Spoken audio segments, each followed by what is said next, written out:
Innal hamdalillah nahmaduhu wa nasta'inuhu wa nastaghfiruh wa na'udzu bihi min syururi anfusina wa min sayyiati a'malina may yahdihillahu fala mudhillalah wa may yudlil fala hadiyalah. Asyhadu an la ilaha illallah wahdahu la syarikalah wa asyhadu anna Muhammadan abduhu wa rasuluhu la nabiyya wa la rasula ba'dah. Allahumma shalli ala habibina wa syabina wa nabiyina Muhammad ibn Abdillah wa ala alihi wa sahbihi wa man tabi'ahu wa nasara wa wala haula wala quwwata illa billah. Amma ba'd. Subhanaka la ilma lana illa ma 'allamtana innaka antal alimul hakim. Rabbi shrah li sadri wa yassir li amri wahlul 'uqdatam min lisani yafqahu qawli. Allahumma a'inna ala dzikrika wa syukrika wa husni ibadatik. Allahumma anfa'na bima 'allamtana wa 'allimna ma yanfa'una wa zidna ilman nafi'a. Amin ya rabbal alamin. Kaum muslimin muslimat, ibu bapak jamaah salat subuh, para shaimin shaimat, alhamdulillah pagi hari ini kita masih kembali mendapatkan karunia pemberian nikmat Allah Subhanahu wa taala berupa nikmat iman, nikmat Islam, sehat, sempat, semangat, kuat untuk menjalankan berbagai amal-amal ketaatan, dari pertama bersyukur, tadi bangun tidur mudah-mudahan kita juga tidak lupa berucap alhamdulillah alladzi ahyana ba'da ma amatana wa ilaihi nusyur. Lanjutkan mungkin sebagian ada yang beribadah mahdhah berupa sholat lail, mungkin juga ada yang beristighfar sambil menyiapkan hidangan sahur, kemudian melakukan ibadah makan sahur, salat qobliyah subuh, salat subuh, dan zikir dilanjutkan dengan taklim. Insyaallah mudah-mudahan merupakan berbagai amal solih yang diterima oleh Allah Subhanahu wa taala. Amin ya rabbal alamin.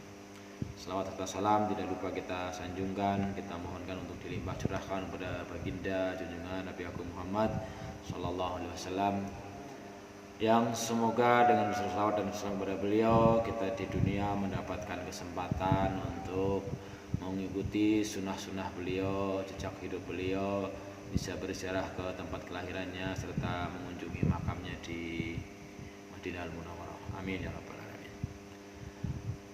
Kita sudah masuki periode babak-babak akhir di bulan Ramadan, yang mudah-mudahan kita semuanya bermental pemenang sehingga makin mendekati Ramadan makin semangat, bukan makin loyo, karena kita akan mendapatkan hadiah yang terbesar, yaitu itkun minan nar, terbebas dari api neraka, yang tadi malam sudah disampaikan oleh Mas Fud bahwa kalau kita tidak diampuni oleh Allah ya bisa masuk surga. Tetapi perlu diketahui juga jangan terlalu GR dengan amal-amal yang sudah kerjakan. Mengapa? Karena dibanding dengan nikmat-nikmat yang kita rasakan, dengan pemberian Allah yang kita terima dari apapun jenisnya, kalau dibanding dengan ibadah-ibadah yang kita lakukan, sama sekali nggak ada bandingannya. Maka Allah mengatakan wa in ta'uddu nikmatallahi la tuhsuha. Kalau kamu hendak menghitung-hitung jumlah nikmat Tuhanmu yang kamu rasakan, gak akan bisa dihitung, saking banyaknya itu. Nah, maka ada sebuah hadis yang sahih ya. Ini dari sahih Imam Muslim, sahih Muslim. Kita bacakan biar ada tambah juga pengetahuan. Haddatsana Qutaibah ibnu Sa'id haddatsana Muhammad, itu sampai panjang ya, haddatsana Ibnu Zaid an Ayyub an Muhammad an Abi Hurairah. Yang lagi hadisnya Abi Hurairah terkenal ya. Anna Nabi sallallahu alaihi wasallam qala, bahwa Rasulullah SAW bersabda, ma min ahadin yudkhiluhu amaluhul jannah. Tak seorang pun yang amalnya bisa memasukkan dia ke dalam surga. Tak seorang pun. Sampai ditanyakan, faqila wala anta ya Rasulullah, juga engkau ya Rasulullah? Wala ana. Qala wala ana. Aku juga kalau masuk surga bukan karena amalku. Illa ayyataghammadani Rabbi birahmati, kecuali jika Robku melimpahkan rahmat. Artinya tadi disampaikan bahwa sebanyak apapun amal seorang hamba, sampai-sampai amalannya Rasulullah kayak apa udah bagusnya, itu juga bukan amal yang melantarkan masuk ke surga, tapi rahmat Allah lah. Nah, makanya pemahaman hadis ini jangan kemudian kita merasa wah ini amalnya akeh layak masuk surga. Tidak, ya otomatis Allah tidak akan menyia-nyiakan amal, tetapi tadi cara memahaminya karena sebanyak apapun amal seorang hamba belum sebanding dengan pemberian Allah kepada kita. Jadi tambah semangat. Jangan kemudian malah amal kakak ora menyebut surga ya lah urus amal gawe ya, keliru lagi memahaminya. Nah, kemudian kemarin sudah disinggung sedikit tentang ilmu tasawuf ya.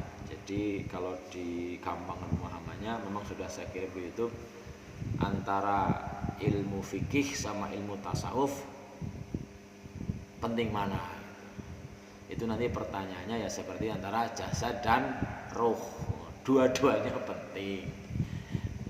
Tetapi kemudian kita perlu belajar dua-duanya sebenarnya, dan memang sebenarnya walaupun tanpa ada istilah-istilah tasawuf atau ilmu tasawuf itu sudah dipraktekkan, cuma tidak diberi nama, tidak diberi label. Jadi dalam tasawuf itu, kalau kemarin ilmu fikih ya, ilmu fikih itu ilmu al-ahkamu asy'ariyah, al-fiqhu al-fahmu istilahan al-ilmu fi ahkami syar'iyyatil ladzi tariqul ijtihad, ilmu syariat yaitu ilmu ibadah, bahasanya praktek beribadah namanya ilmu fikih. Bagaimana cara wudhu, air wudhu bagaimana sholat sebagainya, pemahaman itu namanya ilmu fikih, yang diambilkan dari hadis man yuridillahu bihi khairan yufaqihu fiddin. Siapa yang Allah kehendaki baik maka dia akan diberikan fikih dalam agamanya, pemahaman memahami ajaran agamanya. Nah, sementara kalau ilmu tasawuf itu lebih diambilkan sebagai ilmu hati lah, ilmu bahasanya. Kalau fikih kan lahiriah amalnya, sholat jengkelit. Kalau tasawuf itu ruhnya, bagaimana kita menghayati sholatnya, gampangnya begitu. Makanya dalam istilah tasawuf ada yang disebut dengan al-maqamat wal ahwal.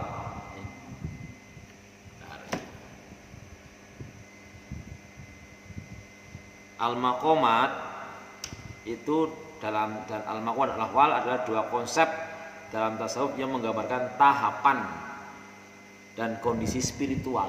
Berarti kan jiwa, perasaan dari seorang sufi.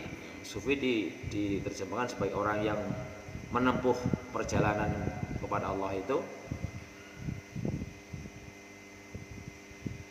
dan al-maqamat itu adalah kedudukan tetap yang diperoleh melalui usaha latihan. Jadi kita sholat kan dari dulu kecil latihan bagaimana diusahakan ya, jangan sampai tua aja, dalam arti kayak gitu terus. Maksudnya apa? Maksudnya ada penambahan ilmu dan usaha perasaan ketika sholat. Kalau masih di bawah 15 tahun barangkali terasa dipaksa ya. Karena memang ada perintah kalau masalah sholat, ketika seorang anak sudah berumur 10 tahun tapi masih suka meninggal sholat, suruh disabet, itu kan dipaksa namanya. Terus kemudian mulai tambah dewasa merasa enggak dipaksa tapi masih wajib karena takut dosa kalau enggak gitu. Tapi kemudian makin kesini mestinya sholat itu menjadi sebuah kebutuhan, keperluan. Aku perlu sholat, aku butuh sholat. Sehingga justru kata Rasulullah ketika punya masalah malah justru pengen menyelesaikannya dengan sholat atau ketika capek ya sampai ada unggahan ya Bilal arifna bis sholat yuk Bilal adzan. Sholat itu menjadi rekreasi jiwa gitu pada Allah Subhanahu wa taala. Ini namanya maqamat, itu kedudukan yang diperoleh melalui ibadah. Riyadhah itu ya ibadah lah. Dan sedangkan kalau ahwal dari kata hal-hal itu kondisinya. Ini diperoleh melalui setelah beribadah dengan praktek lahiriah, dijiwai ibadahnya, kemudian Allah memberi karunia, jadi berupa pemberian. Maka yang perlu kita pelajari otomatis adalah latihannya apa saja gitu kan, prakteknya apa saja supaya ibadah kita kepada Allah itu tidak kering dari makna jiwa, tidak sekedar gabruk tapi tidak tahu maksud. Termasuk tadi saya dikritik sama Mbak Wong atau disarankan gue ngerentung dawa-dawa tapi ngerti artinya apa ora sing saya yang ngerti otomatis ya. Nah makmumnya kepriwe amin ngerti apa ora? Ya harusnya ya harusnya ngerti, karena apa? Sudah berpuluh-puluh tahun umurnya sampai arep mati ngerti 70 tahun orang ngerti baik gue. Apa kira-kira enggak saking orang mampunya apa saking boboe gitu. Monggo dipikir piyambak-piyambak, kira-kira kalau kita sampai umur 70 tahun, 60 tahun, katakanlah bacaan-bacaan yang memang sehari-hari kita ucapan orang ngerti artinya baik, gue kira-kira beboh belajar apa saking mboten mampune. Monggo dipenggali. Ya katakanlah misalnya doa kemarin ya, doa tentang sujud, doanya Nabi Abu Bakar kemarin, doa-doa tahiyat, kemudian zikir-zikir katakanlah doa-doa setelah sholat, itu kan cenderung ngajek-ngajek bae. Allahumma firli wali walidayya warhamhuma kama rabbayani shaghira, Allahumma fil muslimin sampai terus. Apa yang enggaknya sampai kita mati tetap orang ngerti bae. Cara kula ya bukannya saking orang mampu nih, tapi saking beboeh sinau. Kan mudah. Nah, termasuk doa-doa yang memang saya baca dalam sholat tarawih, ada doa-doa yang disebut dengan doa kamilin, tapi juga saya nggak baca selengkap. Kalau baca lengkap panjang banget. Allahumma ij'alna bil imani kamilin, jadikanlah kami orang yang imannya, Islamnya sempurna. Abal walil faraidi muaddin, orang yang melaksanakan fardu-fardunya. Walis zakati fa'ilin, mengerjakan zakatnya. Walis sohabiti kholati hawidin, menjaga sholat-sholatnya gitu. Otomatis yang baca doanya yang ngerti. Tapi kemudian karena kata Abu Hahung, ini makmumnya kan orang awam ya, kalau sing alon kalau diterjemah jadi ngurang mantep ya bisa-bisa saja seperti itu. Tapi tentu menjadi kewajiban masing-masing fardu ain untuk terus belajar meningkatkan pemahaman dan ilmu tentang agamanya, seperti sudah dibahas kemarin bahwa tolabul ilmi, mencari ilmu, mempelajari ilmu tentang agamanya merupakan fardu ain ala kulli muslimin wa muslimatin. Jadi ya untuk itu dalam hal maqamat atau tahapan-tahapan yang bisa diusahakan oleh seseorang, kaitannya yang pertama itu taubat. Jadi taubat itu perlu diusahakan. Kan Rasulullah sudah menyatakan, ini kan belum masa sufi, tapi ketika Rasulullah masih hidup, Rasulullah sudah mengatakan di Al-Quran juga menyuruh tubu ilallahi taubatan nasuh, bertaubatlah kalian. Bahkan Rasulullah mengatakan inni atubullah, aku taubat kepada Allah satu harinya tidak kurang dari sab'ina marrah, 70 kali bertaubat. Apa itu taubat? Taubat itu syaratnya untuk bisa diterima ada 3 apa 4. Kalau di ilmu tauhid malah ada 11 atau berapa. Yang pertama mengakui bahwa telah berbuat dosa. Yang kedua menyesali perbuatan dosa itu. Yang ketiga meminta ampunan kepada Allah. Yang keempat bertekad untuk tidak mengulangi lagi, itu taubat. Kalau terkait dengan dosa kepada manusia malah tambah satu lagi, yaitu mengembalikan atau meminta halalnya kepada orang yang kita buat salah, itu taubat. Nah manusia memang sifatnya salah dan lupa ya, kalau niatnya jadi orang kepengen tapi kecemplung maning ya itu, makanya itu perlu dilakukan ya, minimal ucapannya adalah astagfirullahaladzim ya sebanyak mungkin, sehingga ada sebuah hadis mengatakan man lazimal istighfar, siapa yang melanyahkan, lanyah itu berarti ya secara enteng ringan berucap astagfirullahaladzim, ja'alallahu min kulli dhiqin mahrajan, akan dibuatkan jalan keluar dari setiap kesempitan, wa min kulli hammin farahan, dari kegundahan ada kebahagiaan, wa razaqahu min haitsu la yahtasib, diberi rezeki dari yang tidak disangka-sangka. Itu kalau makomat ini dalam ilmu sufiyah, dalam ilmu tasawuf itu tidak akan, itu bahasanya stasiun ya, gampangnya diterjemahkan stasiun. Kalau mau ke Jakarta lewat Maos jalur selatan ya harus lewat Sidareja misalnya gitu. Tidak akan bisa naik kereta Lawi dari Maos ke Jakarta tanpa melalui stasiun Sidareja. Artinya apa? Makomat berikutnya tidak akan diperoleh kalau yang pertama tidak dilalui. Jadi setelah taubatnya benar, diusahakan taubat, maka dia harus berusaha untuk waro. Itu makomat yang kedua. Apa itu waro? Waro itu hati-hati dari perkara yang subhat, apalagi yang haram. Nah, gitu. Kan juga ini kan berdasarkan sebuah hadis kan, bahwa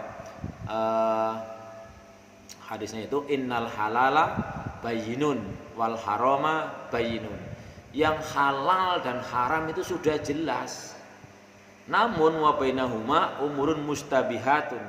Di antara yang halal dan haram ada hal-hal yang subhat, sing meragukan urung genah ki halal apa haram gitu. Layak lamuhuna kasirun nas, kebanyakan manusia enggak ngerti itu. Digambarkan famanit taqaf fi syubhati faqad istabra li dinihi wa irdi, barang siapa yang berhati-hati itulah waro terhadap hal yang subhat, ki subhat lah urung genah, ora usah lah tinggal gitu. Itu faqad istabra li dinihi, dia telah melepas, telah memerdekakan, telah membersihkan agama dan kehormatannya. Tapi barang siapa waqa'a fi syubhat, dia membiarkan, memudahkan diri untuk la ora apa-apa, urung genah ya embat fine, itu akan cenderung kepada yang haram. Digambarkan dalam hadis itu seperti seorang penggembala kambing menggembala di haulal hima, di sekitar, misalnya di sebelah sini ada kebun orang, di sini rumput liar bebas, tapi di pinggir menggembalanya itu maka sang penggembala kan tidak akan bisa setiap detiknya memperlihatkan kambing yang banyak itu nedak apa ora gitu. Jadi kalau orang yang menjaga terhadap yang syubhat, yang waro itu, dia akan menjauh dari situ. Karena apa? Khawatir engko kambingnya nedak punya orang gitu. Jadi gampangnya berhati-hati. Jadi karena tadi kan bertaubat berarti sudah berusaha membersihkan diri semaksimal mungkin, ya otomatis berikutnya akan menjaga agar tidak terjerumus ke dalam hal-hal yang apalagi yang haram, yang makruh pun berusaha dijauhi gitu. Maka itu juga butuh kesabaran. Ini perlu namanya tahapan berikutnya adalah waro, itu dari ilmu tasawuf. Kemudian kalau ketika seorang sudah sampai kepada tingkatan waro, maka berikutnya dia akan punya sifat namanya zuhud. Zuhud itu apa? Tidak tergantung atau melepaskan diri dari kehidupan, dari masalah keduniawian. Ya tadi kan kalau orang yang tidak waro kan sing penting muli akeh gitu kan. Mungkin enggak peduli hal haram, semua kan yang butuh akeh ya itu sing akeh gitu. Tapi kalau orang yang sudah waro maka akan mudah lebih zuhud. Artinya apa? Dia akan berhati-hati dan memilih hartanya, terutama dan perlakuannya, perbuatannya. Kemudian dia tidak terikat dengan harta bendanya, katakanlah begitu. Sehingga dalam pemahaman ini orang zuhud bukan tidak kaya, bukan tidak bisa kaya. Cuman bahasanya hartanya bukan di hatinya, tapi hartanya di tangannya lah, kira-kira seperti itu. Sehingga mau infak ya enteng, mau berbuat baik ya enteng dengan jiwanya, dengan hartanya itu. Maka pemahaman zuhud di sini adalah tidak, atau bahasa Ustaz Sonia Bikim itu melepaskan kemelekatan. Jadi orang nempel sehingga suatu waktu dibutuhkan gampang keluar, suatu waktu diambil kembali oleh Allah juga tidak terlalu berat. Yang itu bikinnya Gusti Allah kabeh harta, pangkat, jabatan dan semuanya kan hakikatnya amanat atau titipan. Orang yang zuhud itu dia akan menjaga sebaik mungkin, kemudian ketika suatu saat ternyata kemudian diambil ya tidak berat-berat amat. Itu orang zuhud. Jadi setelah dia taubat dengan benar, kemudian bisa berhati-hati, selanjutnya tidak melepaskan diri melepaskan diri keterikatannya kepada dunia, kemudian meningkat lagi menjadi orang yang sangat butuh kepada Allah, fakir itu, merasa butuh kepada Allah dan tidak memiliki apa-apa selain dirinya, selain Allah. Maka artinya kalau kita sholat itu bukan karena Allah perlu disolati kan? Ya kita butuh kita yang butuh pada Allah. Meskipun ada ayat yang mengatakan bahwa orang yang tidak mau berdoa sama dengan orang sombong, itu ya. Kan seakan-akan dia tidak butuh Allah, maka fakir. Nah, setelah kemudian butuh kepada Allah, maka dia akan bisa memiliki dan berusaha melatih berikutnya adalah sabar. Sabar itu artinya ya tadi angel teman tapi tetap dilakukan, berat. Maka kemarin sudah disinggung, sabar itu paling tidak ada 3 kategori. Sabar dalam melaksanakan baik yang wajib maupun yang sunnah, sabar dalam meninggalkan baik yang haram maupun yang makruh, dan sabar ketika mendapatkan cobaan, karena hidup ini memang cobaan gitu. Kemudian meningkat lagi setelah sampai ke level sabar, dia akan sampai ke level tawakal, berusaha tawakal. Tawakal digambarkan seperti apa? Tawakal itu seperti digambarkan kalau dalam hadis, barang siapa bisa bertawakal dengan sebenar-benarnya, itu Allah akan memberi rezeki sebagaimana burung yang keluar dari sarang, lapar, pulang-pulang kenyang. Itu artinya apa? Kita wajib berusaha, wajib bekerja, wajib mencari rezeki, wajib berusaha termasuk mengamalkan apapun yang diajarkan oleh Allah, tapi kemudian hasil akhirnya diserahkan kepada Allah. Maka nantinya enteng apapun. Fa idza azamta fatawakkal Allah. Kemudian ketika ada sebuah contoh, seorang sahabat sudah ke masjid memakai kendaraan, kudanya sudah diikat belum? Aku pasrahkan kepada Allah gitu. Itu disalahkan. Diikat dulu kudanya, dikunci dulu motornya gitu kan. Ewon ini sudah berusaha sedemikian hati-hati, tetap juga ternyata hilang, ya itu sudah pasrah. Kan enteng. Kita bekerja, berusaha baik mungkin, ternyata orang berhasil, ya enteng gitu. Itu namanya tawakal. Dan kemudian nanti stasiun tertingginya namanya itu ridho. Ridho itu ya senang dengan apapun keputusan Allah. Maka selalu berpikir baik, husnudzon kepada Allah apapun yang terjadi. Bahkan ada hadis qudsi kan mengatakan malam yasbir ala balai malam yaskur ala nakmai, apa itu ya. Tapi itu kayaknya syukur ya, katanya dengan orang ridho kan orang yang bisa sabar dan syukur. Sabar ya teman ridho menerima cobaan katakanlah. Syukur ya terima pemberian dari Allah Subhanahu wa taala. Siapa yang tidak bisa sabar atas ujianku dan syukur atas nikmatku, silakan keluar dari bawah langitku, cari Tuhan yang lain. Ini jadi makam terakhir atau makom ya, stasiun terakhir tertingginya seorang hamba adalah ridho atas apapun yang telah Allah takdirkan. Itu berat, enggak mudah itu. Kalau yang nyenengi barangkali ya ridho saja, tapi kalau yang menyusahkan, ngalu Allah, kemudian protes wari Gusti Allah dan sebagainya gitu. Kuncinya adalah dengan berhusnudzon kepada Allah Subhanahu wa taala. Maka ketika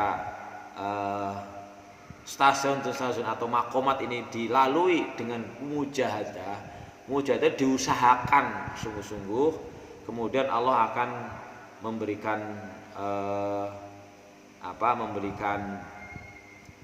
kondisi-kondisi. Yang pertama diantaranya adalah muraqabah. Dia diberi kemampuan, diberi perasaan bahwa dia senantiasa diperhatikan oleh Allah dimanapun.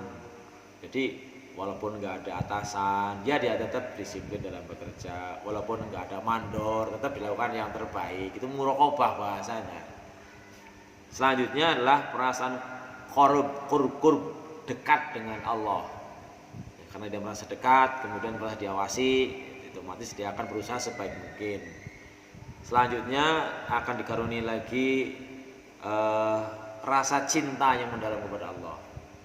Kalau sudah pernah disinggung bahwa kalau kita melakukan sesuatu karena dasarnya cinta, dan memang harus kalau lebih kalau kepada manusia, kepada makhluk aja kita cinta, kepada Allah harusnya lebih tinggi. Maka salah satu agar kita bisa sebagai orang beriman rasanya enak manis itu ada salasun man kunna fihi wajada bihinna halawatal iman.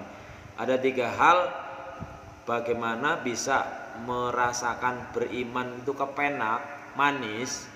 Itu satu, yang pertama adalah ayyakunallahu wa rasuluhu ahabba ilaihi mimma siwahuma, yaitu bisa menjadikan Allah dan Rasulnya menjadi yang paling dicintai, melebihi lainnya. Dan tidak ada pilihan lain sebenarnya kita. Kalau kita mencintai selain Allah dan Rasulnya lebih tinggi, ya Allah juga marah gitu. Jadi dalam sebuah ayat disebutkan seperti itu. Itu akan Allah berikan rasa cinta. Jadi melakukan syariat Islam, melakukan syariat Allah, rasanya enteng karena didasari oleh rasa senang ngaji, senang baca sholawat, senang sholat, senang berusaha, senang kebaikan. Kebaikan akan didasari cinta. Kemudian kondisi lainnya juga adalah al-khauf dan roja. Khauf itu ya takut akan siksa Allah, takut akan murka Allah, takut nanti Allah tidak suka dan sebagainya, dan berharap. Roja itu berharap. Dan di surat Kahfi terakhir, faman kana yarju liqa rabbih falyamal amalan sholihan wa la yusyrik bi ibadati rabbih ahada. Barang siapa memang mengharapkan bertemu dengan Allah, dan kita doanya mudah-mudahan panjenengan juga mengamalkan. Di antara doa yang sebelum salam itu, Allahumma inni as'aluka ladzatan nadzur ila wajhika wa syauqa ila liqaika. Itu ya Allah, aku mohon lezatnya bisa memandang wajahmu dan kangen bertemu dengan engkau.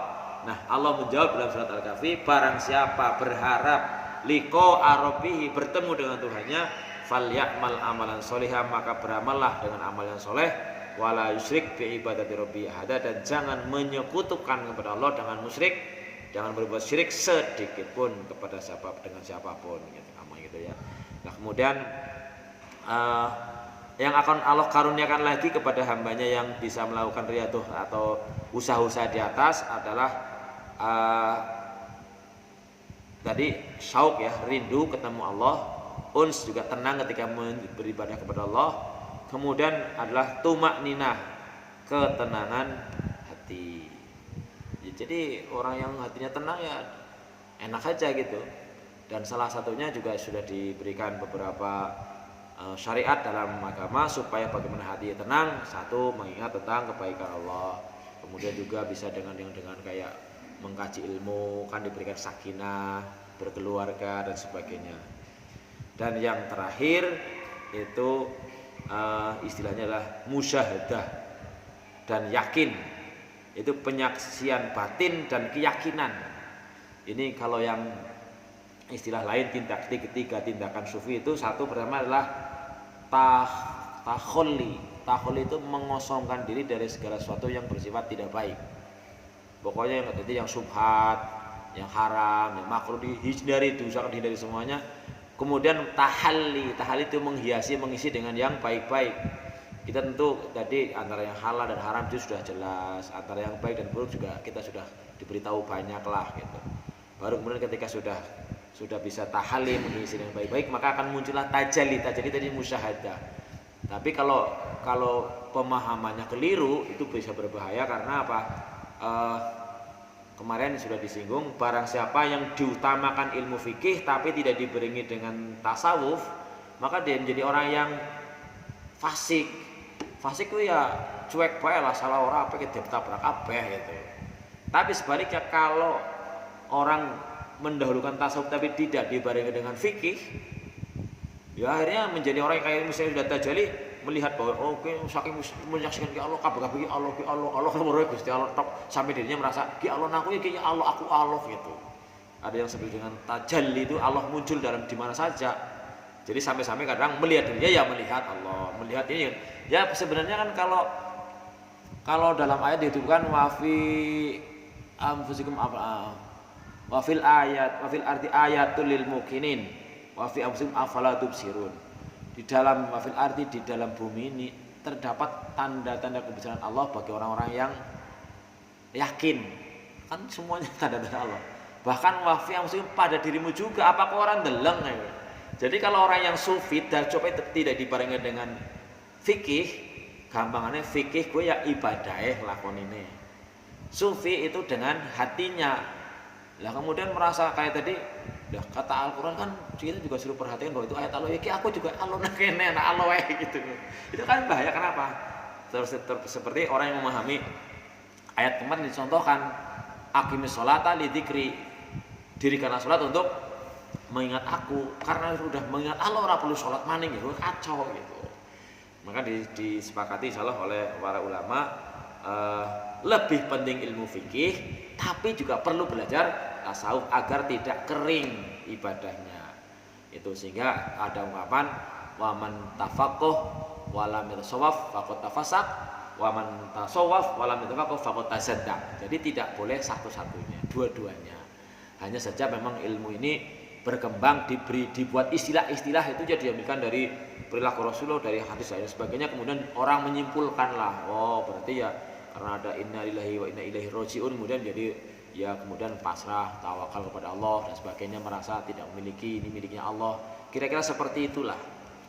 Jadi dari kita mempelajari ini kaitannya supaya kita bisa menyeimbangkan antara fikih dan tasawuf, supaya nanti bahasanya orang kayak gambar wong sholat, tapi ya makanya perlu diusahakan namanya pemahaman tentang khususnya tadi makomat tentang stasiun-stasiun, jadi dihasilkan melalui usaha.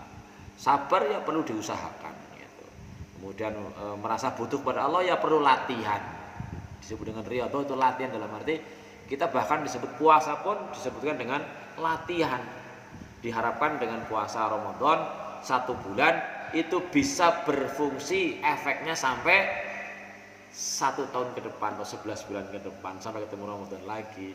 Jangan sampai malah mendekati akhir Ramadan balik manis kayak pertama maning ngurung berapa wis hilang semangat ibadahnya, kemudian juga sosialnya sebagainya berkurang. Maka mudah-mudahan kita termasuk orang-orang yang diberikan tadi mendapatkan karunia-karunia al-ahwal tadi ya, kondisi-kondisi yang kemudian merasa diawasi oleh Allah, merasa dekat dengan Allah, merasa cinta kepada Allah, tetap khauf dan roja, takut dan harapan, takut kepada siksanya, mengharapkan karunianya, rindu dan intim dengan tenang kepada Allah, kemudian tenang hatinya, kemudian bisa meyakini, menyaksikan dalam arti secara keyakinan secara batiniah.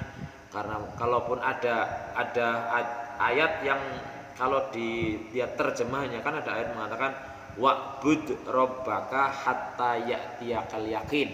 Itu kata-katanya yakin itu. Tetapi terjemahnya ada yang sampai datang kematian gitu. Sembahlah Tuhanmu sampai datang kepadamu kematian gitu, yakinnya. Tapi ya kalau saya ada pokoknya kata-katanya yakin. Selama ini kadang-kadang kita kayak nggak yakin. Ya cuma karena lah dosa lah kalau dilakoni ya dilakoni baik karena takut dosa gitu.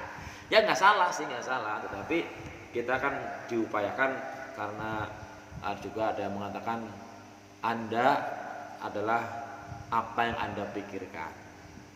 Jadi kita berpikir akan diberi karunia, insya Allah Allah berikan karunia, kan begitu. Kalau kita berpikirnya negatif ya Allah bikin negatif. Makanya dahsyatnya hadis qudsi, ana inda dzanni abdi bi in khairan fa khairun wa in syarran fa syarrun. Aku kata Allah hanya mengikuti dzon, prasangka hambaku. Kalau dia menyangka baik, tak buat baik. Tapi kalau menyangka buruk, tak buat buruk. Kan kira-kira seperti itu. Nah, ini mungkin yang bisa saya sampaikan, mudah-mudahan bermanfaat untuk menambah wawasan. Hanya tadi jadi perbedaan antara disebut dengan makomat, tadi yang ada disebutkan dengan ada taubat, waro atau hati-hati, zuhud tidak ketergantung kepada harta, kemudian fakir merasa butuh kepada Allah, sabar dan tawakal itu perlu dilatih, diusahakan. Sedangkan al-ahwal atau kondisi-kondisi seperti kondisi merasa diawasi oleh Allah, merasa dekat kepada Allah, merasa cinta kepada Allah, merasa takut dan berharap pada Allah, serta kangen rindu kepada Allah dan tenang hati, serta memiliki musyahadah atau merasa menyaksikan bahwa semuanya ini adalah ayat-ayat Allah, itu nanti diberikan oleh Allah berupa karunia dari hasil-hasil setelah kita melakukan usaha-usaha yang disebut di atas tadi. Jadi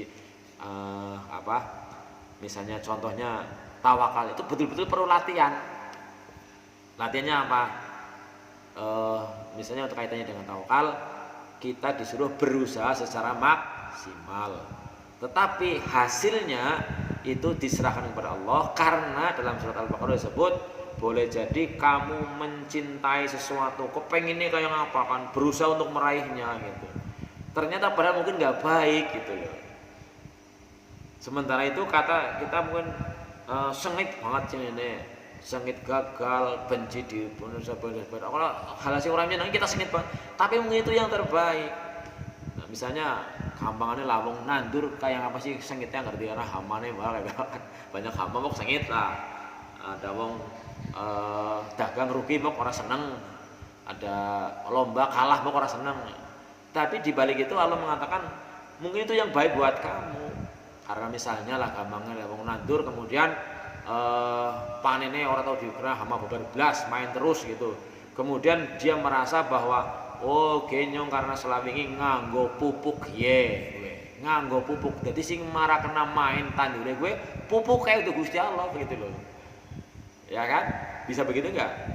Bisa. Maka seperti Korun diberikan harta banyak, jawabannya apa? Wis karena nyong pinter. Nah, itu kan namanya sombong gitu, ataupun merendahkan Allah. Jadi karena sama-sama saja orang anggar berobat, gue yang berobat dokter kayak mari terus gue bareng berobat dokter lainnya orang. Itu karena berarti karena ketika dia berobat mari terus dokter gue nantinya bisa jadi kemudian karena tidak dilatih menjadi sing marakna mari obatnya atau dokter bukan Gusti Allah. Harusnya kita merasakan bahwa semuanya adalah atas resto dari Allah Subhanahu wa taala. Itu latihan, memang perlu latihan. Jadi mudah-mudahan kita bisa melaksanakan latihan-latihan yang baik ini sehingga kita bisa mencapai derajat tertingginya adalah ridho, latihan ridho. Apapun yang terjadi setelah kita berusaha semuanya adalah dari Allah Subhanahu wa taala. Tentu sudah kita memahami bahwa Allah tidak mungkin berbuat zalim. Ya sudahlah, enteng itu insyaallah, mudah-mudahan. Barangkali itu kalau mungkin kiranya ada yang perlu didiskusikan ya kita bisa didiskusikan, kalau enggak ya belajar lagi. Nggih, monggo.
musim sekarang ini Iya. kebetulan ya, kebetulan Musim panen. padinya sedang rapat, banyak walang tangisnya. Itu waktu nyetrot itu jangan sampai siang, masalahnya angin. Iya. Nah, di rumah ada pekerjaan. Paling baik lah. Itu orang gue bermacam-macam. Sehingga kalau di sini berangkat pulangnya siang juga pesawatnya kesiangan. Iya. Jadi antara saya Pak Asimun ya. Khususnya yang kajian pagi. Iya, Ya, pagi. ya. Iya, Ya. iya. Ya. Terima kasih atas sarannya. Jadi mengapa saya mengambil menjelang pukul 6 karena memang saya niatkan untuk selama Ramadan ini memang kita diberikan, khususnya saya ya, diberikan kelonggaran oleh pemerintah untuk masuk kerja jam 8 bahkan. Ada setengah 8. Nah itu kan sementara ada sholat syuruk yang memang jam 6 gitu ya. Nah tentu maka bagi yang punya kegiatan lain yang mendesak dan sebagainya yang nggak usah wewuh gitu. Lain beda kalau sholat jamaah ya dengan imam kan ada hadis yang sampai selesai ya, kayak tarawih mungkin saya dengan imam itu pahalanya seperti apa. Tapi kalau kejadian seperti ini ya baguslah sarannya, mungkin suatu saat kita bisa lebih berpendek. Cuman memang kalau sholat syuruk syaratnya itu kan berada di sholat di masjid, sholat subuh sampai berjamaah, kemudian berzikir kepada Allah termasuk kajian sampai kemudian matahari terbit, ditunggu kurang lebih 15 atau 10 menit baru bisa sholat syuruk. Nah yang tidak, karena itu sholat sunnah yang tidak menggunakan, ya nggak masalah kayak gitu. Ya kalau saya pertimbangannya itu, tapi kalau misalnya diperpendek ya monggo, bisa saja sih kita selesaikan misalnya maksimal setengah 6 atau bisa saja. Ya kadang-kadang juga saya juga bingung, ini mau bahas apa lagi, maka saya selalu belajar dulu gitu, otomatis belajar dulu. Terima kasih sarannya. Jadi kepada yang membutuhkan ya nggak apa-apa. Jadi mudah-mudahan saya belajar juga seperti zaman Gus Baha aja ngerti ngaji mung siji ora semangat, angrake banget semangat. Jadi kayaknya gue ora ikhlas gitu. Ya gitu, terima kasih sarannya, insya Allah bisa diperhatikan. Namun juga di balik itu bagi yang ingin meninggalkan artinya tanpa sholat suruh dulu ya monggo-monggo saja gitu. Oke. Saya kira kepenak-penak saja lah.